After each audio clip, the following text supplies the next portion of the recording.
سے پہلے نظر ڈالتے ہیں اب تک کی بلیٹن کی۔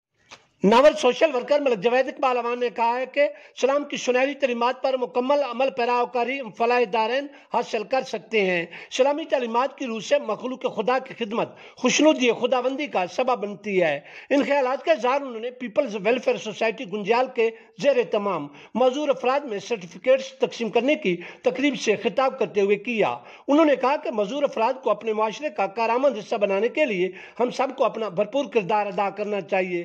سماجی تنظیم شیر این جی او کے فوکل پرسن جاوید اعوان کا کہنا تھا کہ معذور افراد کے ساتھ تعاون ہمارا اخلاقی اور مذہبی فرض بنتا ہے۔ ان کے حقوق و فرائض ہمارے مد نظر رہنے چاہیے۔ اس موقع پر میاں ذکی الرحمان نے کہا کہ ہمارا پیارا مذہب اسلام ہمیں فلاح انسانیت کا درس دیتا ہے۔ سوشل ورکرز نے اس موقع پر معذور افراد میں سرٹیفکیٹس بھی تقسیم کیے۔ دو بیگز کے ساتھ اب ملے بی فرینڈز کیک اپ بھی۔ Noodles and be friends cake up بوریت بھگائے گڈنس بڑھا